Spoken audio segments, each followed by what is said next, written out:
Hello नमस्कार साथियों, विद्याग्राम health care में स्वागत है। आज के जो टॉपिक है हम लोग पढ़ेंगे जॉन्डिस, यानी इससे बात की जाए तो पीलिया।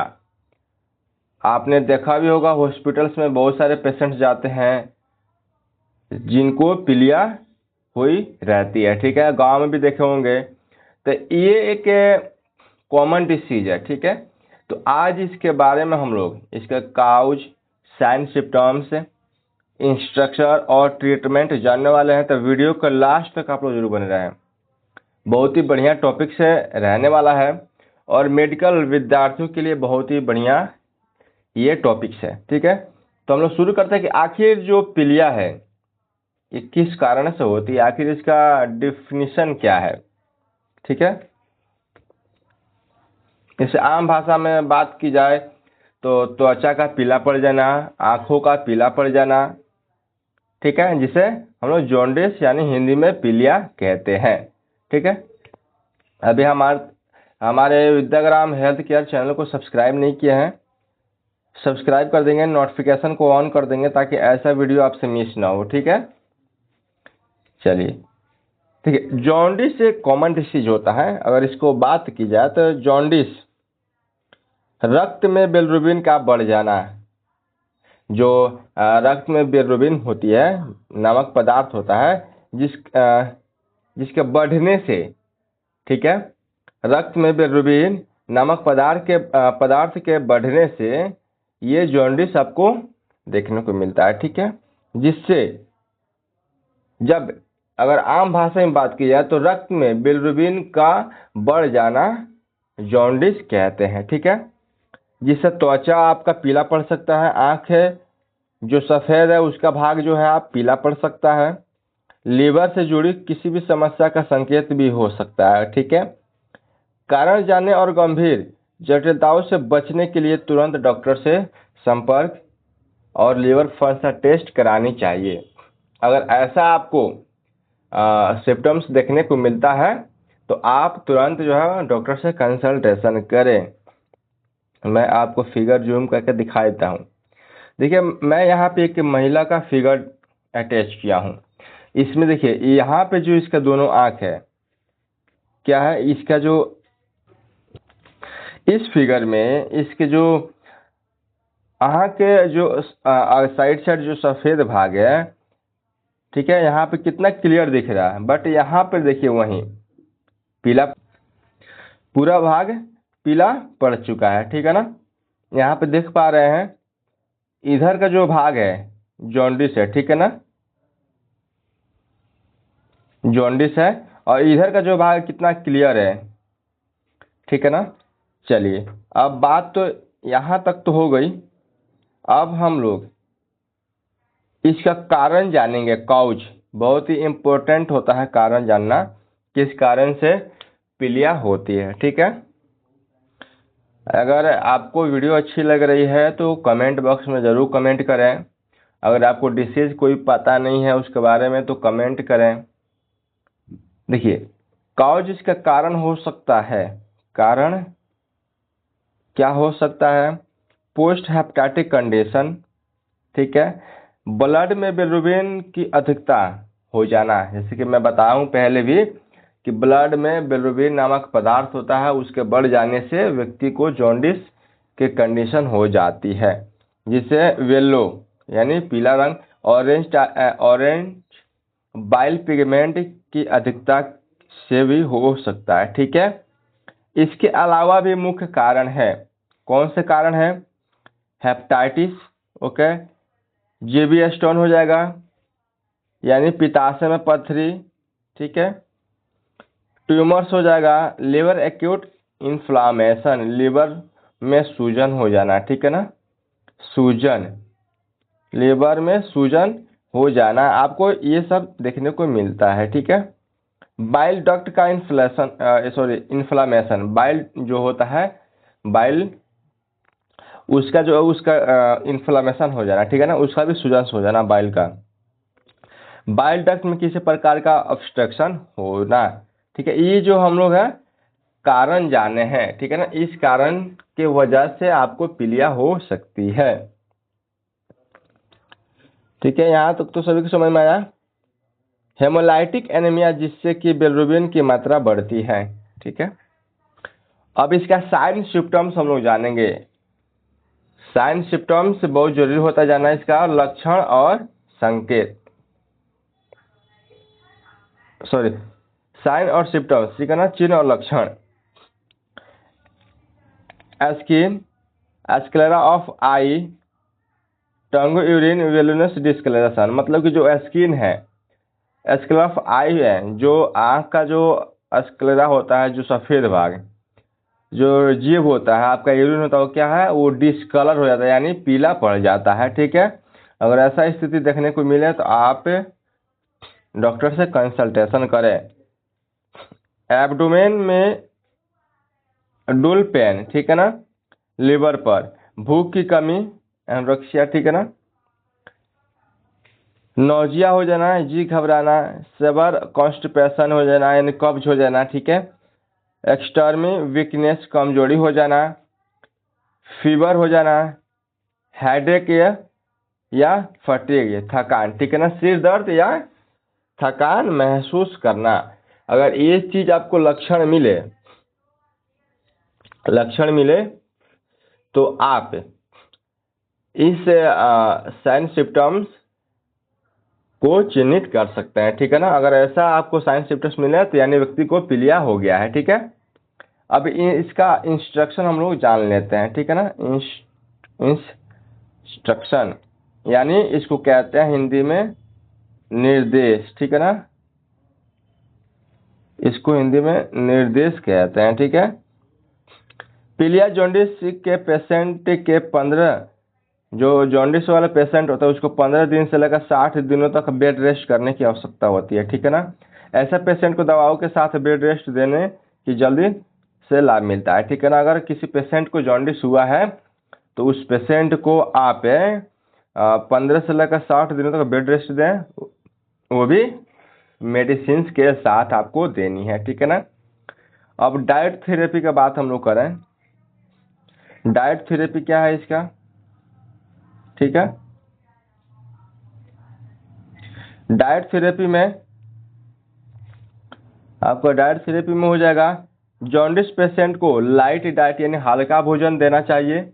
जो जॉन्डिस वाले पेशेंट हैं उनको कैसा भोजन देना है? लाइट डाइट देना है, हल्का भोजन देना है।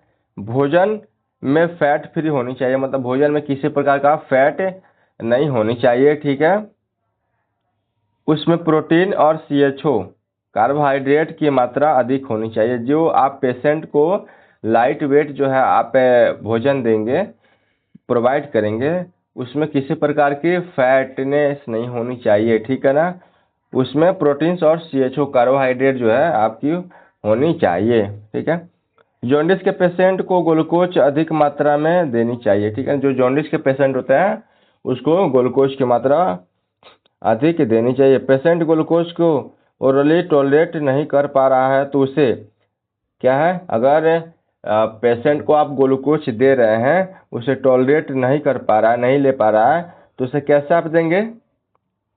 कैसे आप देंगे इसको? रेलिस ट्यूब अथवा सिरा मार्ग से अतिरिक्त ग्लूकोज दिया जा सकता है। ठीक है, जैसे कि मैं आपको इमेज में दिखा देता हूँ। ठीक है ना, आपका रेलिस ट्यूब कौन सा है, देख रहे हैं, ये आपका ट्यूब हो गया। ठीक है ना, ये आपका नेसोगैस्ट्रिक ट्यूब हो गया। ठीक है ना, ये आप इसके माध्यम से आप पेशेंट को ओरली तरीके से जो है, मतलब कि सॉरी, ट्यूब के द्वारा, रेलिस ट्यूब के द्वारा आप इसे ग्लूकोज को दे सकते हैं। ठीक है ना, देख रहे हैं आप कैसे इंजेक्ट किया गया है, डायरेक्ट स्टोमैक में गया है। ठीक है ना, तो आप इस माध्यम से पेशेंट को दे सकते हैं। ठीक है, यहाँ तक तो सभी को समझ में आया। जो अभी तक चैनल को सब्सक्राइब नहीं किए हैं कर लेंगे। बहुत ही महत्वपूर्ण टॉपिक है। पेशेंट को प्रतिदिन 2200 से लेकर 2800 कैलोरी एनर्जी की डाइट देनी चाहिए। जो पेशेंट है पीलिया का, जॉन्डिस का, उस सब 2200 से लेकर 2800 कैलोरी उसको डाइट देनी चाहिए। ऐसे पेशेंट को हेपेटोक्सिक ड्रग्स, लिवर इंजरी देना बंद कर देना चाहिए। अगर ऐसे जो आपका पीलिया पेशेंट है मरीज है उससे जो है लेबर से इंजरी जो भी मेडिसिन आप प्रिस्क्राइब कर रहे हैं पहले से दे रहे हैं उसको बंद कर दी जानी चाहिए, ठीक है। ऐसे पेशेंट को अल्कोहल बिल्कुल नहीं देना है, ठीक है ना। ऐसे पेशेंट जो है पीलिया वाले पेशेंट को अल्कोहल नहीं देना है। कितने सारे पेशेंट होते हैं चुरा कर या कहीं से मंगवा कर या किसी से मंगवा कर पी लेते हैं, तो उसका ये भी कंडीशन उसमें नहीं होनी चाहिए, ठीक है। ऐसे पेशेंट को सेडेटिव ड्रग्स भी नहीं देनी चाहिए, ठीक है ना। सेडेटिव ड्रग्स नहीं दी जानी चाहिए, यानी खराब मेडिसिन, ठीक है ना, एक्सपायरी। अब इसका ट्रीटमेंट हम लोग जानेंगे कि इसका ट्रीटमेंट क्या होगा, यानी इसका इलाज, ट्रीटमेंट इलाज, इसका इलाज क्या होने वाला है, बहुत ही इंपॉर्टेंट टॉपिक है, ठीक है ना। इलाज, इससे जॉन्डिस का इलाज क्या होगा, इसका मेडिसिन प्रिस्क्राइब क्या होगा, सिरप में लिवोमाइन, ठीक है ना। सिरप जो है अगर जॉन्डिस पेशेंट है तो आप उसको मेडिसिन क्या प्रिस्क्राइब कर सकते हैं, सिरप में आप लिवोमाइन दे सकते हैं। इसे आपको कैसे देना है, 1/3, ठीक है ना, सॉरी 1/3 नहीं, 1/2 आपको 1/2 आपको देना है। सुबह सुबह शाम देना है, ठीक है ना। कितना, 3 चम्मच, 3 चम्मच 1/2 सुबह शाम 3 चम्मच आपको देना है, ठीक है। अथवा अथवा में आप ये दीजिए या ये दीजिए, ठीक है ना। सिरप में लिव 52 आप इसको भी कैसे देना है, 2 चम्मच, 2 चम्मच सुबह शाम 1/2, ठीक है ना, सुबह शाम इसे आप दे सकते हैं। या अथवा में, फिर से अथवा में आपको सिरप में हेपामर्ज, ठीक है ना, 2 चम्मच सुबह शाम गैस्ट्रोइंटेस्टाइनल ट्रैक्ट को बैक्टीरियल फ्री करने हेतु, ठीक है ना। अगर आपको एसिडिटी जो पेट में जो है गैस्ट्रोइंटेस्टाइनल बन जाती है तो उस बैक्टीरिया को मारने हेतु उसको फ्री करने हेतु आप जो है इस हेपामर्ज जो होता है आप इस सिरप को दे सकते हैं, ठीक है ना। मतलब पेट में जो कीड़ा है उसको मारने के लिए आप ये सिरप दे सकते हैं, ठीक है ना। 2 चम्मच सुबह शाम यानी 1/2 आप दे सकते हैं, ठीक है। यहाँ तक सभी को समझ में आया। जो अभी तक हमारे चैनल को सब्सक्राइब नहीं किए हैं कर लेंगे विद्याग्राम हेल्थ केयर को, ठीक है। अब इसका कैप्सूल का हम लोग बात करेंगे। कैप्सूल नियोमाइसिन, कैप्सूल में आपको नियोमाइसिन कैसे देना है, 1/3, ठीक है। कैप्सूल को आपको नियोमाइसिन को 1/3 आपको देनी है सुबह दोपहर शाम, ठीक है ना, सुबह दोपहर शाम को देनी है, ठीक है, 1 कैप्सूल, ठीक है। टैबलेट में फ्लाइजिल, ठीक है, टैबलेट में फ्लाइजिल 400, मेट्रोनिडाजोल 400 mg, इसको आपको कैसे देना है, फ्लाइजिल को कैसे देना, सुबह दोपहर शाम 1/3, सुबह दोपहर शाम आप इसे पेशेंट को दे सकते हैं, ठीक है। इंजेक्शन में फ्लाइजिल 100 ml है, ठीक है। इंजेक्शन में जो फ्लाइजिल आपका 100 ml है इसको आपको कैसे देना है, इंट्रावेनस, IV इंट्रावेनस, ठीक है। इसके माध्यम से आप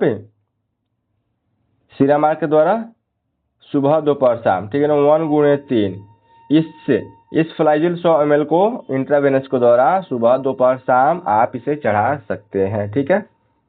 अब बात करेंगे विटामिन हेतु, ठीक है। विटामिन के पूर्ति करने हैं तो हम लोग बात करेंगे यहाँ पे इंजेक्शन में NVM 2 ml जिसमें B vitamin B, B6, B12 जो इंक्लूड है, ये इंजेक्शन है, आपको इससे कैसे देनी है। इसको इंट्रामस्कुलर में देना है, ठीक है ना। IM इंट्रामस्कुलर के माध्यम से आपको इसको देना है। एक दिन छोड़कर लगाया जा सकता है, मतलब इंट्रामस्कुलर में देना है, IM मांसपेशी में एक दिन छोड़कर लगाया जाना है, एक दिन छोड़कर, ठीक है ना। एक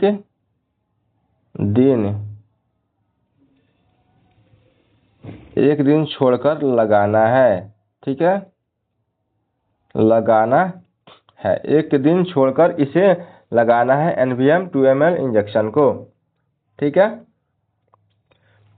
अब कैप्सूल में बी का शुल्क की बात करें, बी कॉम्प्लेक्स विटामिन से भरपूर होता है, जिसे आप रोज 1 कैप्सूल इटैचिंग यानी खुजली हेतु जब हो तब आप इसे लगा सकते हैं, ठीक है ना। बिकोसुल कैप्सूल जब आपका रोज 1 कैप्सूल अटैचिंग मतलब खुजली हेतु जब हो तब आप इसे दे सकते हैं, ठीक है। अब टैबलेट में यह है आपका बिकोसुल कैप्सूल, ठीक है ना। टैबलेट में रोजिन 10/25 सुबह दोपहर शाम कैसे लगाना है आपको। सुबह दोपहर शाम 1 गुणे 3 1 गुणे 3 1 गुणे 3 जो है आप सुबह दोपहर शाम आप इसे टैबलेट रोजिन 25 को दे सकते हैं, ठीक है। यहाँ तक सभी को समझ में आया। चलिए, बहुत ही अच्छी बात है।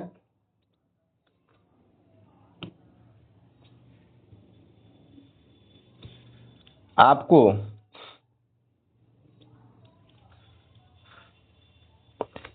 जो आपका ये मैं बताया हूँ रोजिन टैबलेट, जो रोजिन है आपको कैसे इसको देनी है, कैसे देनी है। फ्लूइड डेक्सट्रोज 5% तथा डेक्सट्रोज 25% अत्यधिक मात्रा में देते रहना चाहिए, ठीक है ना। फ्लूइड जो है आपका डेक्सट्रोज जो है 5% और डेक्सट्रोज 25% अत्यधिक मात्रा में देती क्या है, अत्यधिक मात्रा में देते रहना चाहिए, ठीक है। एंटासिड हेतु, ठीक है ना। एंटासिड हेतु अगर मान लीजिए कि अगर गैस बन रहा है तो उसके अकॉर्डिंग आप कौन सा मेडिसिन प्रिस्क्राइब करेंगे, ठीक है। कैप्सूल में एसीरा है, कैप्सूल में आप एसीरा है, इसे आप दे सकते हैं सुबह शाम 1 गुणे 2 सुबह शाम आप इसे दे सकते हैं, ठीक है। अथवा आप इसको देने का मन तो दीजिए, या आपको टैबलेट में रेंटेक के डी देने को मन है तो ये भी आपका गैस का है, ये भी आपका एसिडिटी का है, ठीक है ना, यानी गैस का है। इसे आप कैसे देंगे, सुबह शाम, इसे भी 1 गुणे 2 सुबह शाम दे सकते हैं, ठीक है। समझ में आया, समझ में आया। या अथवा में आप एसीरा को दीजिए, या रेंटेक डी को दीजिए, या सिरप में सोलासीड को दीजिए, ठीक है ना, या सिरप में सोलासीड को दीजिए, कोई दिक्कत नहीं है। यानी तीनों में से कोई आप एक दे सकते हैं। सिरप देंगे 2 चम्मच, सिरप को आपको कैसे देंगे, 2 चम्मच 1 गुणे 3, ठीक है, सुबह दोपहर शाम।